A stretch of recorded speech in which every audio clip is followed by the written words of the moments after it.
મિત્રો, કેમ છો? મજામાં ને? આવા પ્રકારનું એક્ઝામ્પલ આપેલું હોય અપૂર્ણાંકનું, તેનું સાદું રૂપ આપતા આવડતું નથી તો આવડી જશે. તો આ વિડીયોની અંત સુધી જોજો તો આવડી જશે. તો ચાલો વિડીયો તરફ.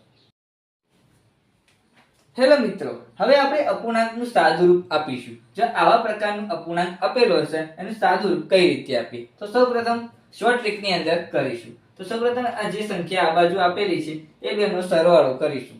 6 અને 5 11 થાય. 11 લખી દીધા. હવે આ જે બે સંખ્યા આપેલી છે એને ફરીથી પાછો સરવાળો કરીશું. 6 અને 7 થશે 13. પછી આ બેનો સંખ્યાનો ફરીથી પાછો મલ્ટીપ્લાય કરીશું. આ બે સંખ્યાનો મલ્ટીપ્લાય કરવાનું છે. આ બેનો ગુણાકાર કરી દે. 6 × 42. આ એનો આન્સર. હવે બીજી સંખ્યા જોઈએ. તો જો આ બે સંખ્યાનો શું કરવાનું? સરવાળો. તો આ બેનો સરવાળો કરો. 6 અને 2 8. હવે આ બે સંખ્યાનો સરવાળો કરવાનો. 8 9 17. અને ફરીથી આ સંખ્યા બેનો ગુણાકાર કરીશું તો 8 9 72. આ એનો આન્સર. બીજી સંખ્યા જોઈએ. આ બે એક્ઝામ્પલ ની વાત કરીશું. પહેલા ત્રીજી એક્ઝામ્પલ જોઈએ. 4 1/5 6 1/7. આવું આપેલું છે એક્ઝામ્પલ. અપૂર્ણાંકનું આપેલું છે. તો સાદું રૂપ આપીએ તો સૌપ્રથમ શોર્ટ ટ્રિક ની અંદર 6 અને 4 10 લખી દેવાના. 10 7 ને 5 પ્લસ કરીએ. આ બેનો સરવાળો કરીશું. 7 ને 5 કેટલા થાય? 12. આ બેનો ફરીથી ગુણાકાર કરીશું. આ બેનો ગુણાકાર કરીશું. 7 × 5 35. આ એનો આન્સર. બીજી સંખ્યા જોઈએ. આ સંખ્યાની વાત કરીએ. મારી સાથે કરો મલ્ટીપ્લાય. આ બેનો મારી સાથે એક્ઝામ્પલ સાથે ગણો મારી સાથે.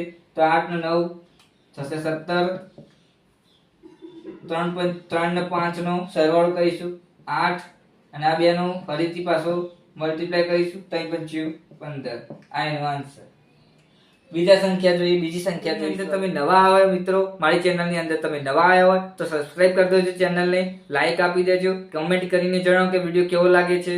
તો ચાલો હવે આ દાખલાની વાત કરીએ. આપણે આ એક્ઝામ્પલની આપણે વાત કરીશું. તો 4 અને 4 1/4 5 1/6 આપેલું છે એક્ઝામ્પલ. તો આપણે એને સોલ્વ કરીએ. તો 4 અને 5 નો સરવાળો કરી દઈએ. 4 અને 5 9 9 લખી દીધા. 4 અને 6 ની વાત કરીએ એટલે સરવાળો કરીએ. 6 અને 4 10 10 લખી દીધા. હવે ફરીથી 4 અને 6 નું મલ્ટીપ્લાય કરીશું. 6 4 24. તો એનો 24 આન્સર મળ્યો. તો આખો આવા આન્સર મળી ગયો. હવે ફરીથી જોઈએ. 7 ને 7 14. પછી 7 ને 8 નો પ્લસ કરીએ 15. 7 × 8 56. આ એનો આન્સર.